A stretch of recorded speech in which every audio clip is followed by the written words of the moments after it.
Welcome to our EV Charging in Apartments Buildings webinar. I'm going to be your moderator today. My name's Anthony Weinberg and I'm the Regional Environmental Program Manager. The webinar is hosted by 6 councils: Mosman, North Sydney, Randwick, Waverley, Willoughby and Woollahra. You'll see on your screen the agenda for today. We, as a group of councils, are very interested in electric vehicles, and we hope the webinar provides you with some useful information on how to best manage the installation of electric vehicles in your apartment buildings. As EV adoption becomes more widespread and increased numbers of EVs appear in your apartment buildings, we think this will become a useful information resource for you. As councils, we're interested in the EV transition, as we have a large proportion of our populations living in apartments, and our council areas are projected to be EV hotspots into the future. I'm just going to introduce a few of our guest speakers. We have Brent Clark from Wattblock with us, Tim Washington, the CEO of JetCharge, and Mark Malocco, who's an EV owner and strata resident. There's going to be some polling that pops up, and would like you to participate in the pre-polling and to get your feedback.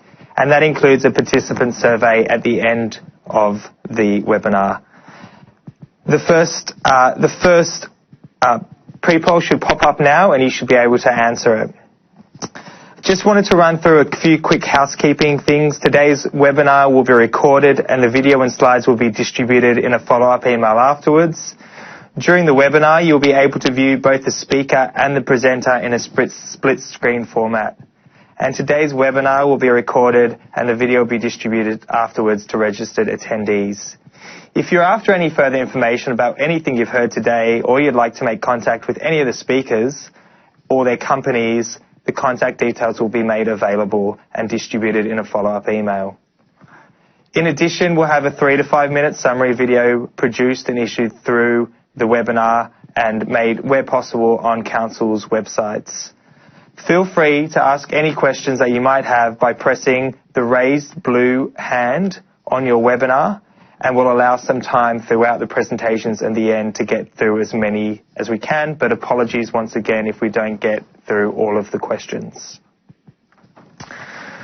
So which brings us to our first speaker for the day. So I'd like to introduce Brent Clark, who is the CEO and founder of energy consultancy Wattblock.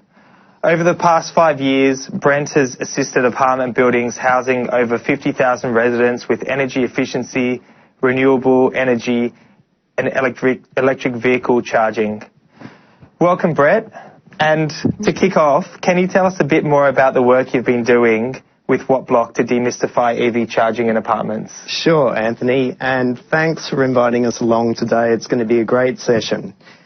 So, at Wattblock, we've been running electric vehicle surveys just like this for apartment buildings, and we've run them for about 140 different apartment blocks from Melbourne to Cairns. And we've got some fascinating facts which we're going to go through the course of this webinar.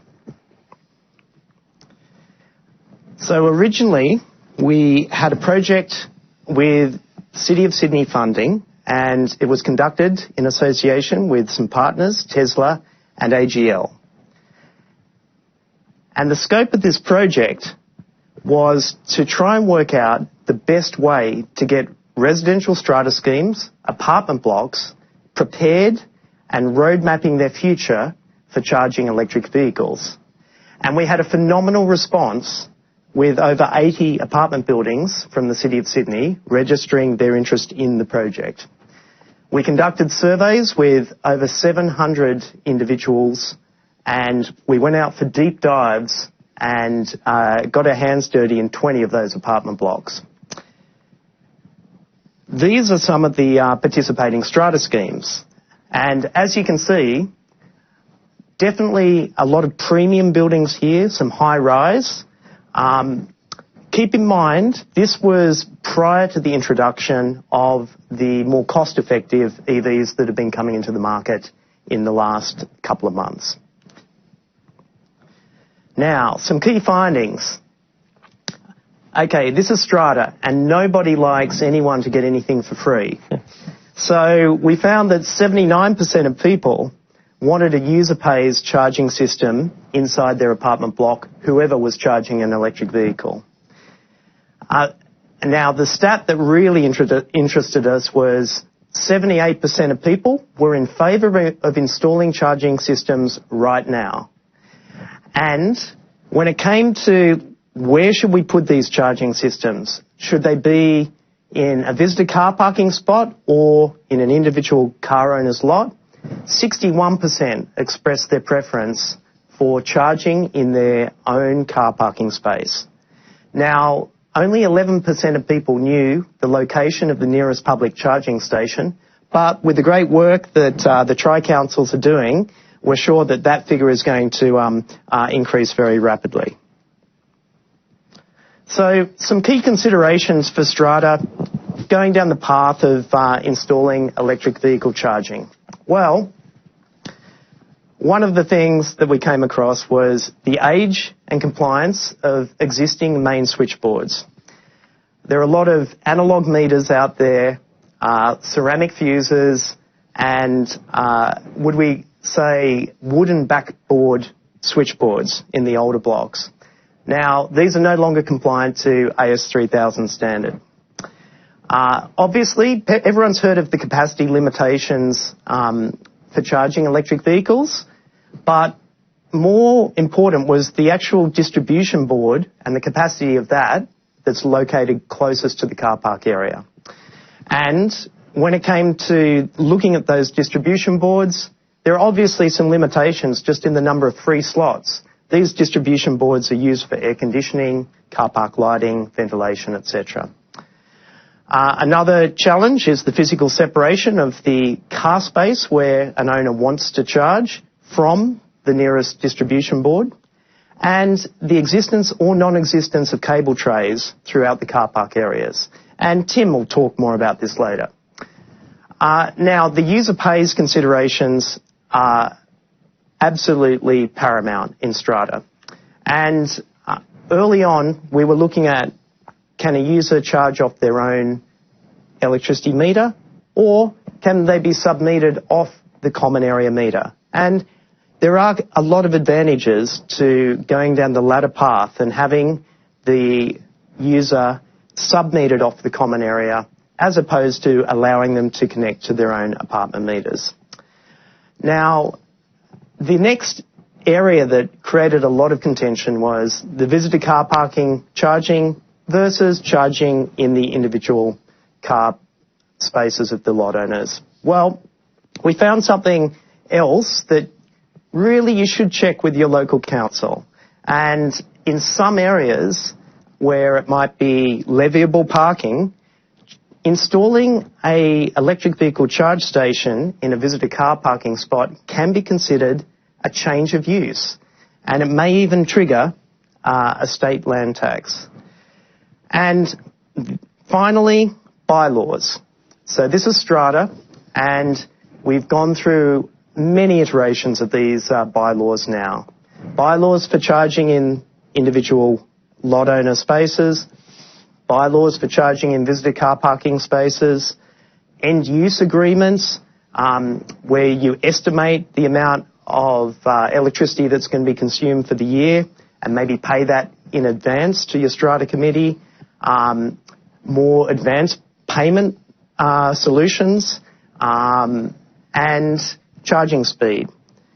You know, in the interests of the collective good in an apartment building, can someone who's just purchased a brand new Tesla be convinced to install a 16 amp charger and leave capacity for the future electric vehicle owners that are coming into the building? And the bylaws also have to cover things such as not only the upfront installation, but if that person sells their apartment, uninstallation of the charge station, or if it can't be uninstalled, some strata schemes, the owner's corporation is going to take ownership of the charge station after the lot owner sells. So we've got a couple of pictures. Here you can see visitor parking is particularly scarce in the CBDs of Australian cities. And also, it's policed. there are too many instances in strata of people hogging the visitor car parking spots. And EV charging is just one more thing that adds contention. Now, this is a very interesting photo. There's a couple of things going on here. This is unbilled charging of a hybrid EV. Perhaps we'll see a trip hazard with an extension lead running across the main driveway where other cars are driving in and out of the basement car park. And also a danger here.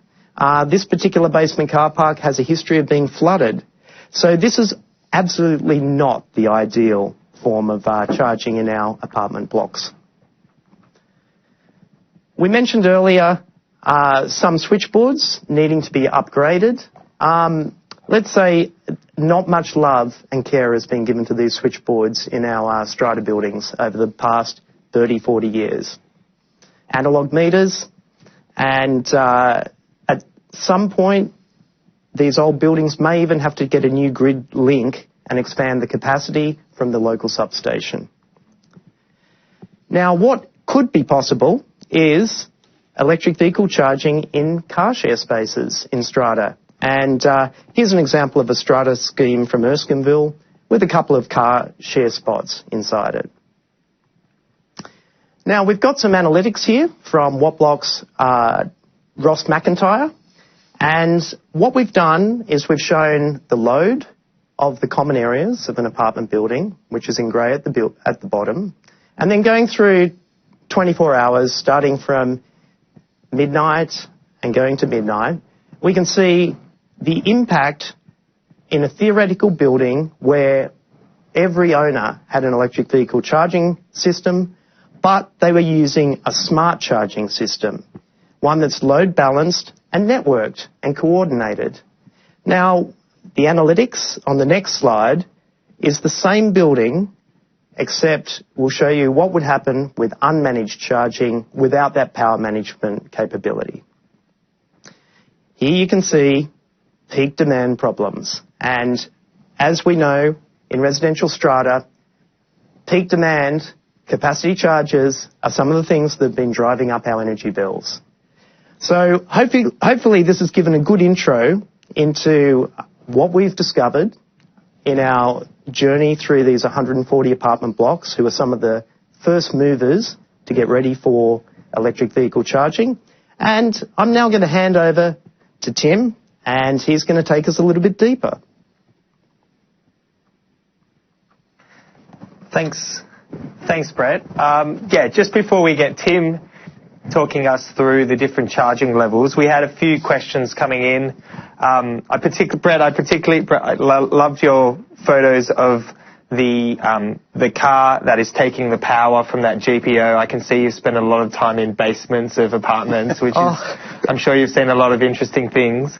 But I wonder if you can tell us what's been the feedback on you using the common property and, more importantly, the visitors' car park as the designated EV charging spot. I guess it has some initial advantages, but some disadvantages. Yeah, look, the visitor car parking spot, we've got a perfect scenario. Out in the suburbs where visitor parking is abundant, there's a strata block that's got 12 owners, 12 units, and they've got like 16 visitor car parking spots outside.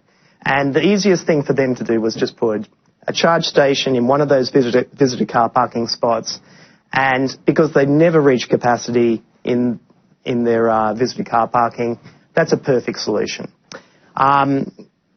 Probably about 39% of the respondents to the survey are open to this type of arrangement, but we'd have to say that it's a bit of a stopgap measure. It's basically something for the short term, and everyone's looking for an inflection point. Maybe when they get 5 or 6 electric vehicles in their apartment building, it's definitely not something that we would consider as a long-term roadmap for the building. No, that's really interesting. I think we've had a few questions along the same lines of people coming in, charging their cars, going up and having dinner, and then a few glasses of wine later, they're not coming back down to move their car. Yeah, so we tried a bylaw that limited people charging at 4 hours, and they had to move their car. Right. And was it successful? It didn't work. No. So. That makes sense. Well, thanks, everyone. I'm going to hand over now to Tim Washington. So Tim is the founder and CEO of JetCharge, Australia's largest EV infrastructure specialist. He's also the co-founder and director of ChargeFox, Australia's largest EV charging network. And ChargeFox is one of the organisations building Australia's first ultra-rapid charging network. On the industry front, Tim is the chairperson of the Australian EV Council, the peak body for EV industry in Australia.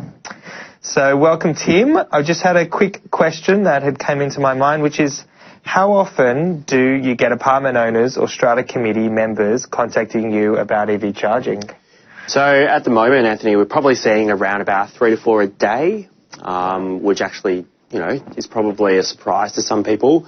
But I can tell you interest is absolutely enormous right now, especially with the new bevy of EVs that are coming onto the market.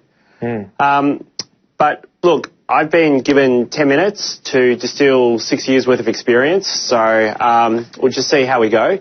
If you take nothing else from the presentation today, just know that it is possible to charge an electric car in your apartment. So regardless of what you read, regardless of what your owner's corp says, it is possible to charge an electric car in, I would say, 99% of buildings. And today I'm going to show you a little bit about how you go about doing that.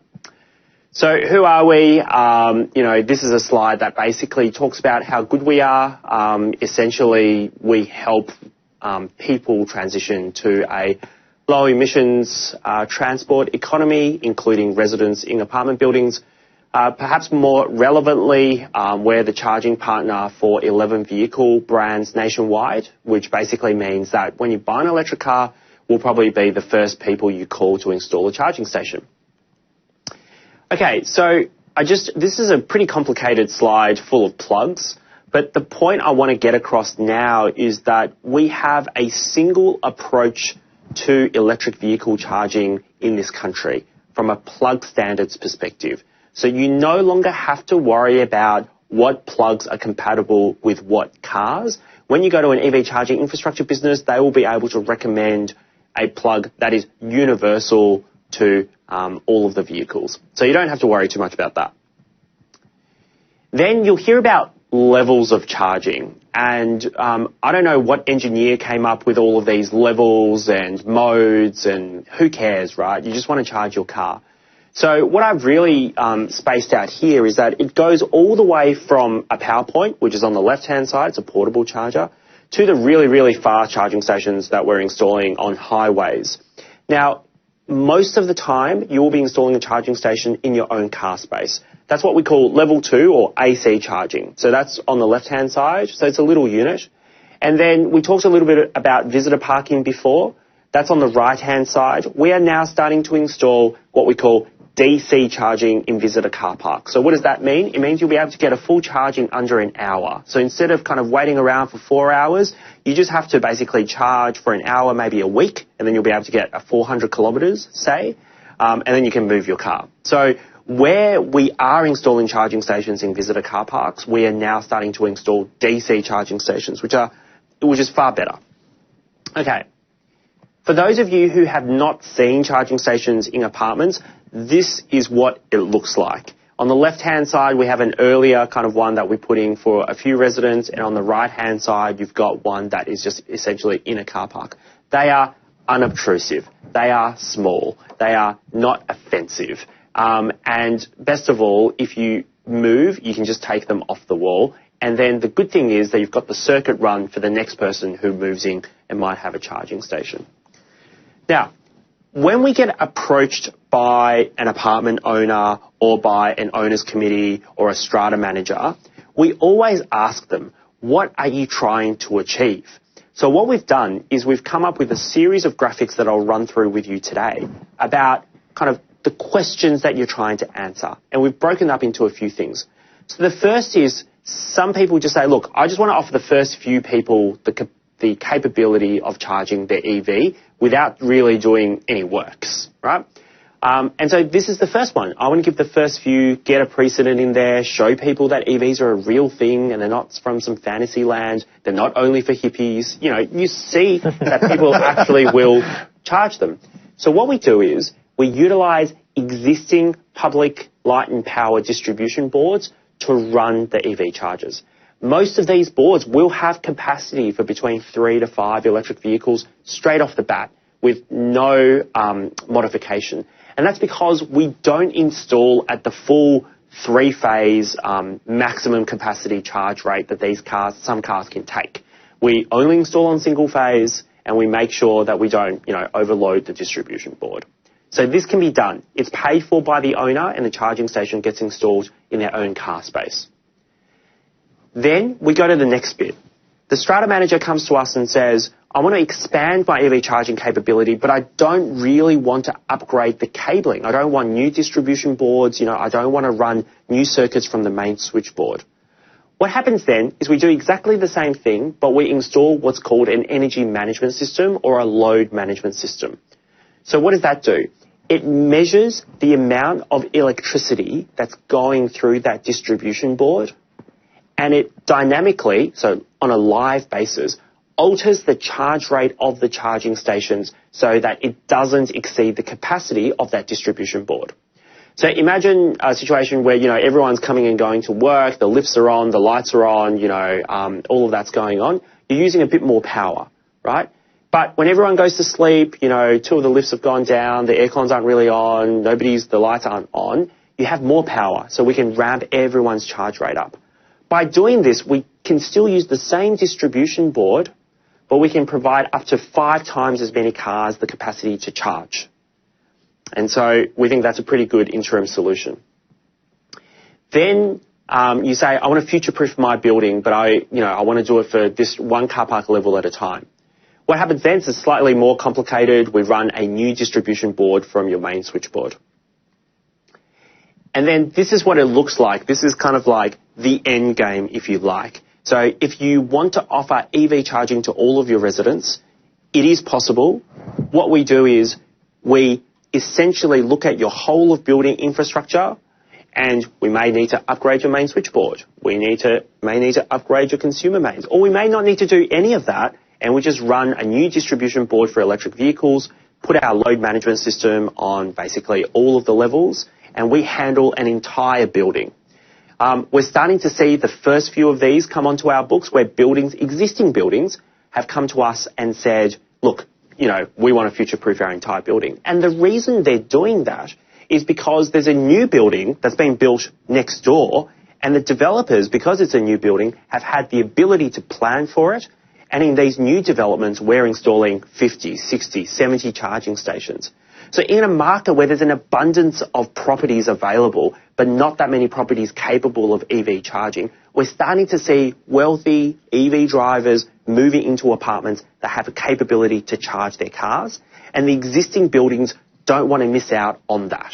So we're starting to see a few of those roll through. This is just an explanation on how the load management works. As I said before, as the loads get more, as the load of the building dies down, we get to charge more cars. And we cycle people through when they come home. This is a really interesting fact from our ChargeFox network. We manage over 1,000 plugs in Australia. And the one misconception we always see is that people think that you charge from empty to full. So this is real data. And what this is telling you is that for the vast majority of people, you charge less than 10 kilowatt hours, in fact, less than 5 kilowatt hours per charging session. 5 kilowatt hours is almost exactly 35 to 40 kilometres, which also happens to be the average daily drive of an Australian commuter. So what we see from this graph is that people are actually just plugging in every day to cover off on their daily drive. They're not charging from empty to full. So what does that mean? It means that you don't need to install really high capacity EV charging. You can install slightly slower charging, but help more of your residents charge. And the challenge is not, can we charge everyone in the building overnight? Because we can. The challenge is, how do we stop everyone from charging at once in a world where everyone is driving EVs? And to do that, what you need is a hardware agnostic, so a charging station agnostic energy management system to do exactly what Brent was talking about before, manage the peak load. And you can do that now. Now, what do you do about billing? So I'll just run through this very quickly. We believe that you need to have a scalable, modern billing solution. So the stations that we roll out, every session is metered.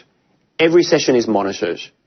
And then we reimburse the owner's corporation per charging station, so per EV owner. It is then up to ChargeFox to collect that money from the EV driver. That way, the owner's corporation has no hassle, zero admin, and they get exactly the amount of electricity that they've given to the EV driver. So all of that is possible. You can just ask us how to do that. So that's pretty much it, and thanks for your time. I guess I'll reiterate that if you're thinking about buying an electric car and you live in an apartment or you're a strata manager who wants to improve their property values, it is absolutely possible right now to install the necessary infrastructure to make all of those things happen. Cool. Very good. Thank you, Tim. That was excellent information and some very good graphics for our listeners. I'll just remind everyone out there, everyone is feel free to ask any questions. The way you do that of anyone on the audience is by pushing the raised blue hand on the webinar, and a message will come through to us and we'll be able to ask that for you. Tim, a couple of questions have come through already for you. Great. And the first one is, does current EV charging tech provide for charging of e-bikes? So you can charge an EV or e-bike at one plug. Not many people want an EV, but some just have e-bikes. So the charging stations that we sell can't charge e-bikes, unfortunately. Most e-bikes, as far as I'm aware, charge from a power point. Mm-hmm. There are metering solutions for power points. Mm-hmm. And so if anybody has questions around that, they can ask us too. We just don't sell it. Mm-hmm. Yeah. And another question, this is from Jack. Mm-hmm. He has an old block with basic wiring, and what would be the estimated cost to install an EV charging system for a 12-unit block? Wow. How long is an EV cable? How long is a piece of string question? Look, at the end of the day, you can always estimate. So if we're able to get access to the building's distribution board, we normally say to install a charging station is anywhere from $1,500 to $2,000. Mm-hmm. And so that gives you a guide. And then if you have a really old building and all of your cables are falling apart and you don't have any electricity in the building anyway, it starts getting much more expensive. But if you take as a guide, I just want to install one charging station, it's around $1,500 to $2,000, depending on how far cables we have to run and stuff like that.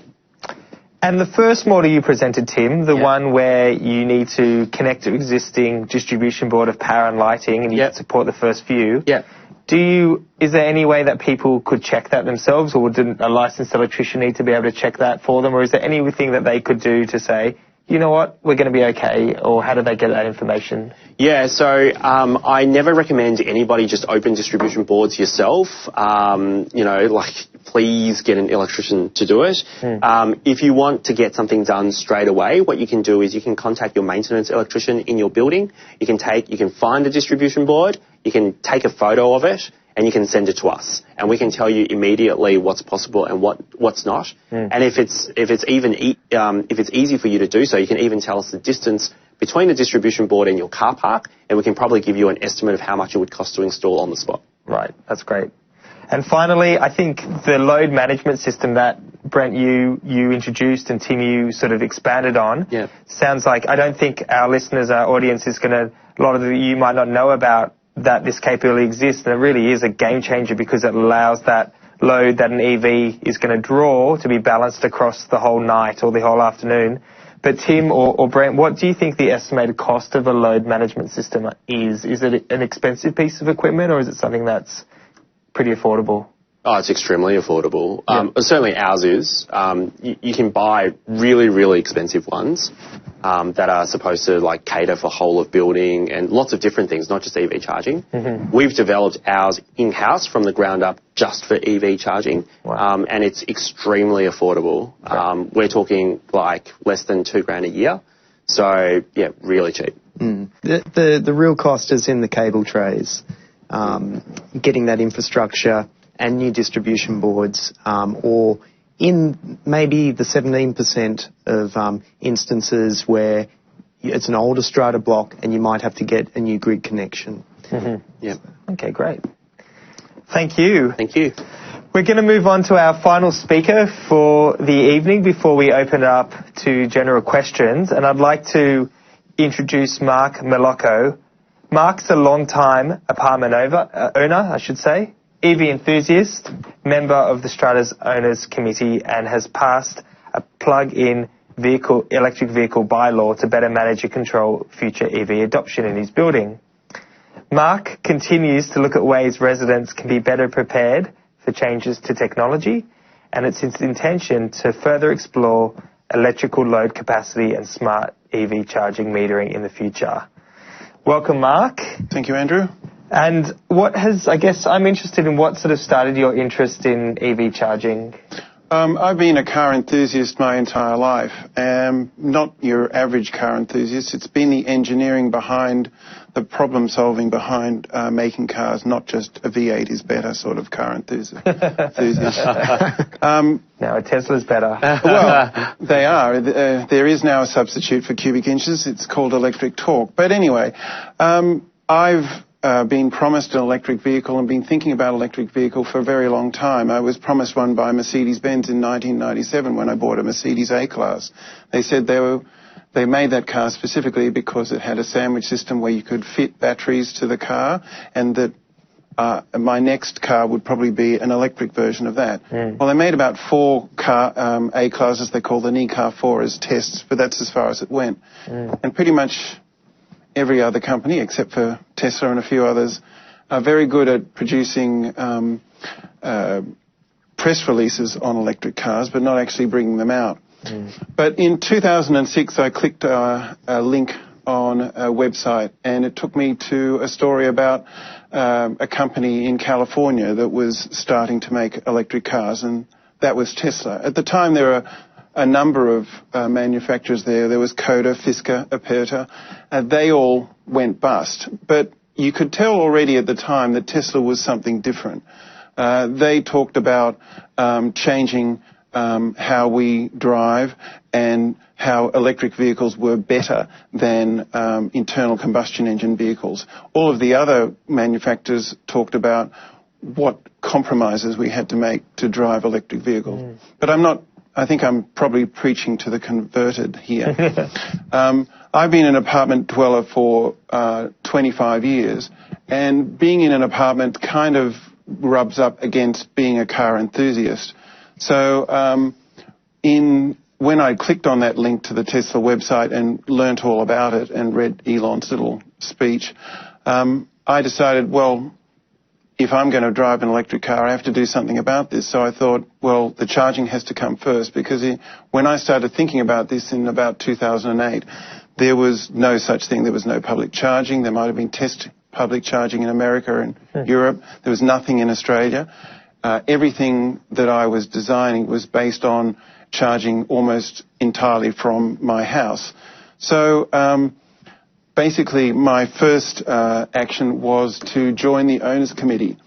If you want to, it's nice to hear that there are committees looking at this webcast, but there would also be the case where somebody's pretty much on their own, they're facing a committee that isn't very interested, doesn't want to be bothered with this newfangled thing called electric cars, and my example is probably an example of what you could do in a worst-case scenario. I would never advise you to say that my system is better than, in particular, Tim's. If you can get your owners' corporation involved and go in that direction, you are much better off. But in 2008, those things didn't exist. So I didn't pitch to the owners' corporation immediately. I got on the committee and I made myself useful. I'm in the IT business, and we have a security system that kept breaking, and I kept fixing it. So I became useful and joined the committee and sounded them out privately before I even started talking about the potential to install an EV charger. So I actually pitched to the committee in 2009, having talked to them all individually, that EVs are inevitable and the committee needs to control the installation. So the decisions really are already made for you. Eventually electric cars will come and you can either be ready for it or you can basically find people installing things, running extension cords across driveways. We have near our electrical room is our wash bay, and I'd hate to see an electric extension cord run across that. That would be a disaster. So we agreed to design a plug-in vehicle process. And, I agreed to design a plug-in vehicle process. If you don't take on the ownership of this, then a committee is not going to do it for you. So what we did first is we developed or documented the concerns of the committee, and in my particular instance, it was the capacity of the building's electrical infrastructure. And it was really nice to hear Tim's answers, because that is number one. Even just installing one potential charger in 2009 caused real concern for the committee, and I solved it in a different way, which I'll come to in a minute. But that was absolutely number one. Unauthorised charging installations, they did, to some degree, you own your parking space and you can do, subject to bylaws, anything you like in it. And that might, they thought, include installing a charge point. And they wanted something specifically saying that you don't do that without the committee's approval. They were concerned about electricity theft. As Brent says, nobody likes to pay for everybody else's electricity. And they wanted to prevent inconvenience and maintain safety. So, like the picture shows in this slide, they didn't want people trying to string cables down from their windows and plug their cars in. Now, we had an individual issue. My building is in Macleay Street, Potts Point, and the building directly next door to that, across the little aisle, is a building called Macleay Regis. It's probably the most prestigious building in Macleay Street, and it houses movie stars, lawyers, ex-politicians, some quite wealthy people, and many of them actually sublet the spaces in our building because we're right next door and very convenient. And it has been a constant struggle of our building to know who parks in our garage. Owners and tenants in our building sublet their spaces, and it's allowed, but they're not entirely happy about it. So they wanted to prioritise the access to owner residents over tenants and what I call external parking tenants, which are the Macleay Regis people of this world. And so that was an important thing that they wanted addressed. So these were the bylaws that we came up with.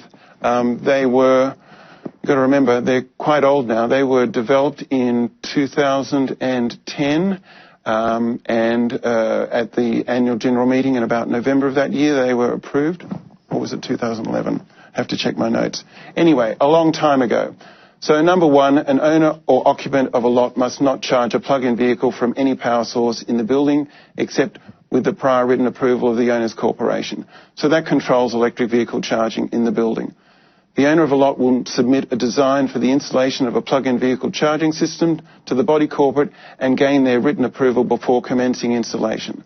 So they want to know the capacity that you've allowed yourself to charge for, how it's going to work, whether you've measured the capacity of the building, whether there's sufficient capacity for it, because, as again, that's number one.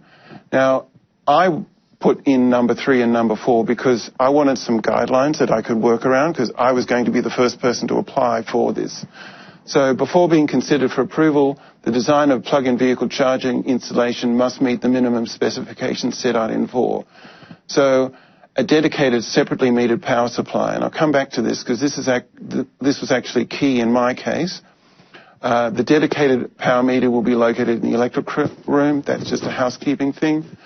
The maximum capacity provided to the plug-in vehicle will be a single-phase 240 volts and 32 amps. So we're limiting the size.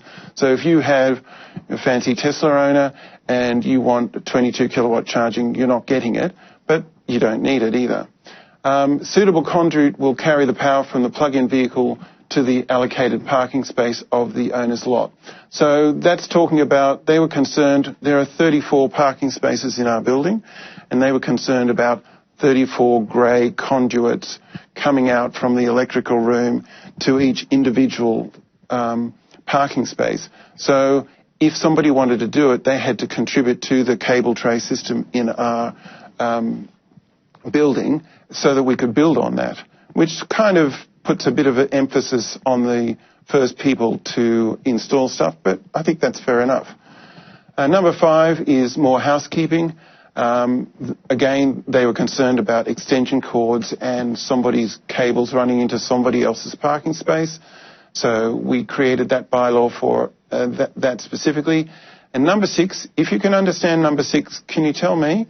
Because number 6 was designed around that concern that the external parking tenants, who are wealthy people, would be the first to get electric cars and would be the first to ask, and would take up all the used capacity before other owners and residents who actually live in the building got access to it. So that's what that was. I wrote something else and it went off to a lawyer and it came up like that, and so good luck.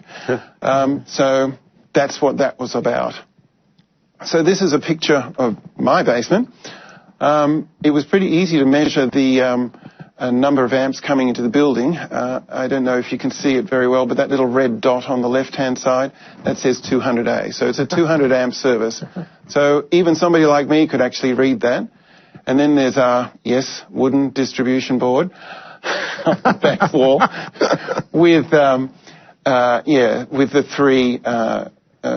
three rings of, what are they, the 3 circuits, the 3 phases, that's the word I'm after. So I knew that we had 3-phase 200 amp. And on the left are the all 1981 dial meters on the wall, and on the right-hand side is my installation, the smart meter that has been installed separately, and hopefully one day will be expanded to be the EV charging system. So the third picture on the right, you can hardly see it, but there is a cable tray crossing left to right. That's the cable tray that brings in our 200 amp service from the street. So I used that to bring it out of the electrical room, and I installed the additional cable tray that runs up to the right, that takes it to my parking space, which is behind where that picture was taken from. And it ends above my space, and then just a grey conduit down to the charger you can see there. So fairly simple. People like to know how much all this cost. Hear a lot of noise about cable trays cost a lot of money. In my bill, it specified $300 for the cable trays. Now, that doesn't include some of the labour, so it might have been a bit more than that. And that's about a 6 metre, so maybe if you count on $100 a metre for cable trays, that might be a good thing. And my entire installation, which happened in early 2011, was $3,500. So that was an early adopter who didn't think he was going to buy a Tesla but ended up with one anyway, mainly because it took so long. I started saving for one in 2006, and by 2012, nobody else really had something that had enough range. So I had enough saved to put a big deposit on a Model S, and that's the reason I ended up with it. So the lessons learned. It takes a very long time, but you knew that. 2.5 years in my case. And I was surprised. I really thought I'd get a lot more feedback from the committee. It might have been because I got onto the committee early. I made my face known. I wasn't just an external person sending a letter to the committee saying, you need to give me somewhere to charge my car. I became part of the process. I designed the process, and I think that's a major reason that I was successful. They responded well to the message that plugins are inevitable. I might have been a bit ahead of myself in 2009, but I think now you can see the number coming into Australia, the new models are, I don't know how many have been released, maybe 20 models this year, and there's only going to be more. Eventually the world is going to legislate electric vehicles, and whether Australia legislates electric vehicles or not, they'll be forced upon us. So this is now completely inevitable, certainly more than it was in 2009. I can't emphasise enough how requiring a new service in this situation, again, it is a compromised situation,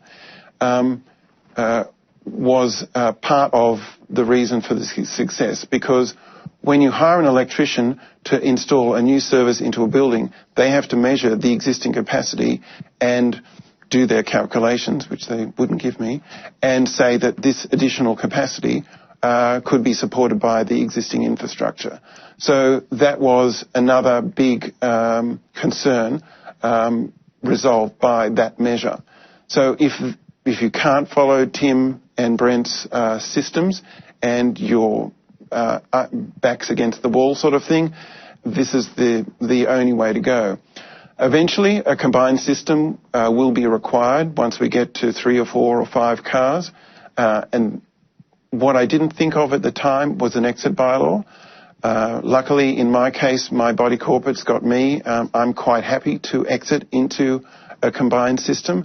But if I was on the committee and I was being approached by somebody wanting to install something like this, I think I would write an exit bylaw. So that could be something like, we give you a license to do this for 3 years, and at the end of the 3 years, the committee will decide whether we're going to introduce our own charging system, in which case you'll have to disassemble yours and join our charging system. A bylaw that says something like that. And back to bylaws, using existing procedures like bylaws was also instilled confidence. It allowed the committee to be involved. I wrote the bylaws, but as you can see, the committee added their own. They went off to legal, and they were involved in the process, and that enabled their commitment, if you want for a better word, to the process, and that's what got us through. Another thing, I'm not an electrician, and I specified 32 amps for my new supply, not understanding what a continuous load was. So I'm not getting 32 amps.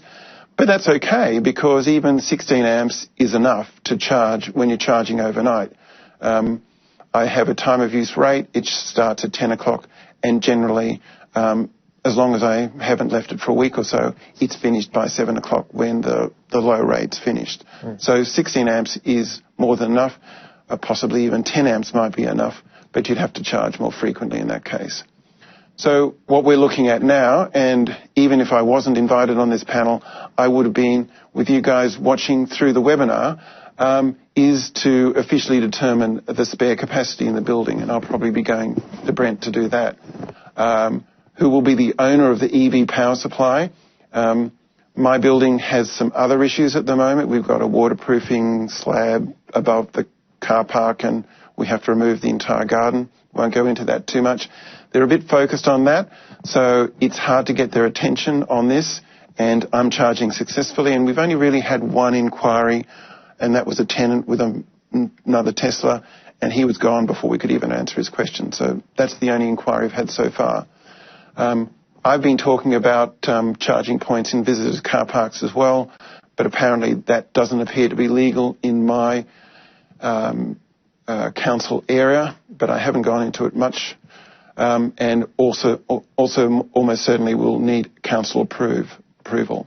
And the final one will be whether we use Tim's system. There are other competing systems, which system to use. So that was my experience. It is possible. Don't give up. But it's not just a letter to your committee that will get you across the line. You need to completely involve yourself in the building and the committee itself, and get yourself known, and then approach the committee almost internally, really is the only way to do this. Anyway, that's really my story, and thank you for listening. Excellent. Thank you, Mark. That was some really interesting information, and great to see those bylaws. I think they're still hugely relevant I think to some a lot of them, the people out there. And if anybody wants a copy of those, we'll include you have them on the presentation. So I should mention again that the presentations will be available to all participants through a link, and they can also watch a copy and another copy of if there's anything they want to go back to and reference. In addition, we'll be making a summary 2-3 minute video available on our council websites where we can. So we've had a few questions, and I guess this one has come in for you, Mark, but I'm happy to open up to anyone on the panel. We've had, it's really sparked this charging and parking in strata, I guess, is a hot button issue, but we know we've had a question from Glenn in Bondi, and he asked, in our building, the strata committee has actually discussed banning electric vehicles stations because of the cost, and that the first couple of users will set a precedent and eventually require the building to upgrade its electrical system. So they say, let's ban it for everyone. The question is it legal, and can they pass a bylaw to disallow electric vehicle charging stations even if it's paid for by individual owners? Wow, I'm not sure if it's legal. Basically, I think that's a very silly idea. How you would do that? First of all, do what I did. Be on the committee if you're not already. Find information. Contact Tim and Brent. Bring the information along. What you're facing there is fear. Fear of the unknown. And as you saw in my situation, the number one concern was overwhelming the electrical service. So knowing that there are now things out there that Tim and other companies provide, and what block can provide an audit of your existing use, you may find suddenly that there is capacity, or there's only enough capacity for this, and that's what electric vehicle owners will have to live with. But it's education, I think, would be the key. So get on the committee and educate them. That's all you can do. I'll just jump in. That's a great response there, Mark. One thing, about is it legal to ban? Well, in New South Wales, the Berejiklian government actually went to the election with an election promise to reduce the threshold for allowing things that are environmental, such as, solar, batteries, electric vehicle charging in strata, with only an ordinary resolution, as opposed to what is required today, which is a special resolution. And basically, this will lower the threshold in New South Wales. It's also been done in Western Australia, and we would expect other states to copy, which means if someone tried to ban it, you now only have to meet this 50% threshold of people who are entitled to vote, paid up on their strata levies to be in favour of having electric vehicle charging. To support it. Can I tell you, if your owners corp wants to ban electric cars, move out. Seriously. You don't want to be in that building. Move out. Because they're only shooting themselves in the foot because they're reducing their own property values. And why do you want to be in that building? You don't want to be in that building. Go somewhere else. Okay. Thank you, guys. Some great answers there. I've got a few burning issues to get through, and there's only about 5 minutes. So if we can give really quick, succinct responses, we can get through about 8 questions. So the first one is for you, Tim. Yep. Would the money be reimbursed by the owners' corporation, by the billing agent? Would it be viewed as income for the owners' corporation? If you put a margin on the electricity, yeah, probably. Mm-hmm. But otherwise, it's just cost recovery. Yeah, do a cost recovery. Yeah. Okay, and the next question is about renters in EVs.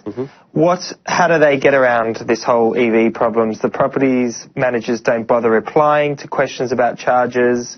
They're not going to be there for very long. Maybe how do they overcome a situation where they might be in and out in a year or 2 years? So go for newer apartments. Go for ones with visitor car parks that have charging already installed. And if you're going to be in a building for a couple of years, for example, you can get a rental charger product from JetCharge, so you can contact us if you want.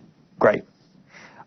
The next question, I think I can answer this. Will the technology remain future-proof, or will it need to change? Essentially, an EV charger is a glorified PowerPoint. If you plug it in, it's going to do the job and it's going to charge at that rate. And what are the warranties on the EV chargers? Anywhere from 2 to 3 years, but you can get longer warranties if you want.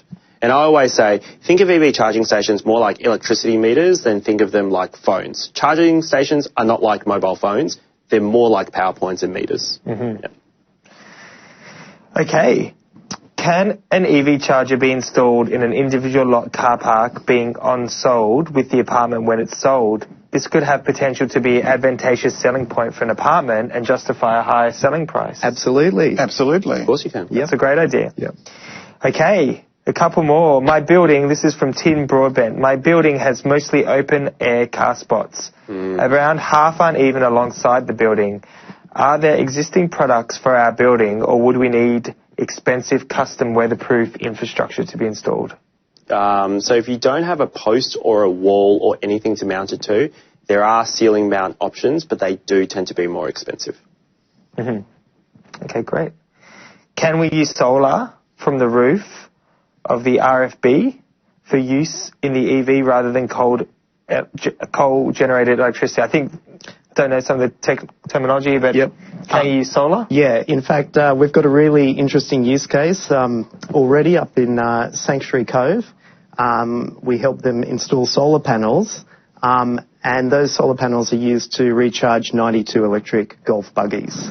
And you can now, even if you wanted to do this, you can actually calculate the amount of solar that you're generating and output exactly that to charge the vehicle. So you can always say to the contrarians that you're charging your cars purely from solar. Okay. Yep. That's great. Here's a specific question from Rob. The power points in each lot owner's garage are currently not connected to the lot owner's power, but that of the owner's corporation, which means EV charging, even from the most basic level, will need to be a cost of the OC, not the lot owner.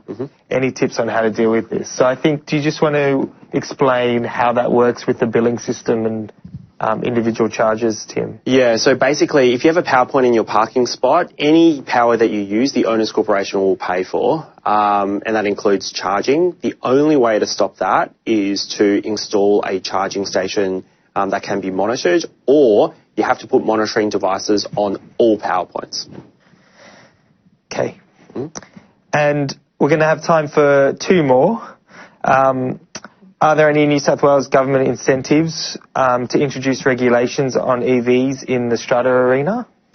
Not incentives, but as I said, think of the move to an ordinary resolution from what it is currently today, special resolution for electric vehicle charging infrastructure. Think of that as an unblocker for committees that might be a little bit adverse to the idea. And if you know any people on a council, or if you know any council staff member, you can always say to them the City of Adelaide provides a subsidy for the installation of charging stations. So okay. Get them up there, no. There's a high benchmark in Adelaide. And a final question to sort of finish off before we wrap up. Can you clarify how a non-car owner can ensure that they are not being charged via levies for car owners' electricity use for EV charging? So how does the non-EV owner know that things all stack up and there's transparency? Yeah, look, if you go to Tim and get a fully metered solution, then you've got an audit trail. So what you can't measure, you can't quantify, you can't be accountable for. Yeah, that's right. That's good advice. So, before we wrap up, any final words? We'll start with you, Mark. Just a final comment on the key message, if you had to summarise. Well, my key message is join your committee, make yourself known, and do the work. Don't expect the committee to do it for you. Also wanted to sort of just say, somebody mentioned something about redundancy. Fortunately, the Motor Traders Association, I think recently, it's not the Australian government, regulated or suggested that all manufacturers now use the same charging plug. So Tim knows what that is, and it's called a Type 2 plug. So if your charging infrastructure that you put in, whatever design it is, has a Type 2 plug at the end of it. That's the most future-proof one that you can put in. And even for people who bought older cars that use a different plug, mainly the earlier Japanese models, there are adapters that Tim sells also for those as well. So if you're worried about future-proofing it, make sure you stick to that standard. Tim, final message? So within the next 5 years, we're going to start selling 100,000 EVs a year in this country. 50,000 of those will be in New South Wales. The vast majority of them will be in Sydney Metro. So if you're in a building or you're on an owner's corp or you manage a strata, this is going to come up. And your choice is, do you facilitate people with, high net worth buying these cars to be in your building, or do you kick them out? Because if you don't let them do it and you don't have basically a system for doing it, they're going to move somewhere else. So I'd encourage you to start the process now. Great. Okay, and look, I'd suggest an EV survey is a great way to just get a measure of the intent of the people inside your strata building. And we've got 53% of respondents saying that they're going to be buying an electric vehicle in the next 10 years. Great. Thank you, guys. Big thank you to Brent Clark from Watt Block, Tim Washington from Jet Charge, and Mark Merlocco. And thank you all for listening. A big thank you also to Jordan Moy from North Sydney Council for organising the webinar today, and an excellent job. Thank you, and we'll be in communication with all the resources, and hope this has really been a good chance to stimulate some conversation and discussion and thoughts about EV charging in your apartment block. Thanks, everyone. Thank Good you. night. Thank you. Good night.